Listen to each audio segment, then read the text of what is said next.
வணக்கம். இந்த வீடியோவில் 2026ஆம் ஆண்டு தீபாவளிக்கு ஹாப்பி நியூஸ்.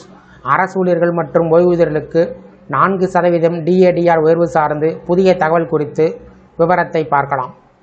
இந்த வீடியோவை தொடர்ந்து பார்க்குறதுக்கு முன்னாடி நம்ம சேனலை இதுவரைக்கும் சப்ஸ்கிரைப் பண்ணாதவங்க சப்ஸ்கிரைப் பண்ணிக்கோங்க. மத்திய அரசு ஊழியர்கள் மற்றும் ஓய்வூதியர்கள் நீண்ட நாட்களாக எதிர்பார்த்து வரக்கூடிய அகவிலைப்படி உயர்வு சார்ந்து இன்னும் அதிகாரப்பூர்வ அறிவிப்புகள் வெளிவரவில்லை. ஜூலை மாதம் முடிவை எட்டியுள்ள நிலையில் ஆகஸ்ட் மாதமும் முடிவடைய உள்ளது. புதிய அகவிலைப்படி இந்த நிலையில் எப்போது அறிவிக்கப்படும் என்ற எதிர்பார்ப்புகள் அதிகரித்துள்ளன.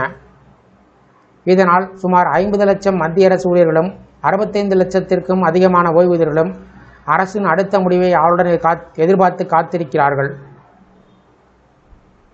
அகவிலைப்படி உயர்வு சார்ந்த இறுதி முடிவுகள் தொழிலாளர்களுக்கான அகில இந்திய நுகர்வோர் விலை குறியீடு AICPE அடிப்படையில் எடுக்கப்படுகிறது. குறிப்பாக ஜூன் மாதத்திற்கான குறியீடு எண்கள் இன்னும் வெளிவரவில்லை. மத்திய அரசு இறுதி அறிவிப்பை வெளியிடவில்லை. மார்ச் மாதத்தில் 149.1, ஏப்ரல் மாதம் 149.9, மே மாதம் 150.8 என்ற அளவில் இருந்த இந்த குறியீடு ஜூன் மாதம் 151.7 இருக்கும் என்று மதிப்பிடப்பட்டது. ஆனால் அதைவிடவும் கூடுதலாக பதிவாகியிருக்கிறது. இந்த தரவின் அடிப்படையில் இந்த முறை அகவிலைப்படி பொறுத்தளவில் 3% முதல் 4% வரை உயர வாய்ப்பு இருப்பதாக தகவல்கள் தெரிவிக்கின்றன. எனினும் ஜூன் மாதத்திற்கான அதிகாரப்பூர்வ AICPE தரவுகள் வெளிவந்த பிறம்பே அரசின் இறுதி முடிவு அறிவிக்கப்படும். ஜூலை மாதத்தில் அறிவிப்பு வெளியாகவிட்டாலும் அரசு ஊழியர்கள் அதிக நாட்கள் காத்திருக்க வேண்டிய நிலை இருக்காது என்று எதிர்பார்க்கப்படுகிறது. கடந்த 2 ஆண்டுகளைப் போலவே இந்த ஆண்டும் பண்டிகை காலமான அக்டோபர் அல்லது நவம்பர் மாதத்தில் மத்திய அரசு அகவிலைப்படி உயர்வை அறிவிக்க வாய்ப்புகள் உள்ளன. இந்த ஆண்டு தீபாவளி நவம்பர் மாதத்தில் வருவதால் அந்த நேரத்தில் அறிவிப்பு வெளிவந்தால் அது அரசு ஊழியர்களுக்கு தீபாவளி பரிசாக அமையும் என்ற நம்பிக்கை நிலை வருகிறது. அகவிலைப்படி உயர்வு என்பது மாத சம்பள உயர்வை மட்டுமல்லாமல் வருங்கால வைப்பு நிதி, PF, ஓய்வூதியம், பணிக்கொடை மற்றும் பிற சலுகைகளும் நேரடி தாக்கத்தை ஏற்படுத்தும்.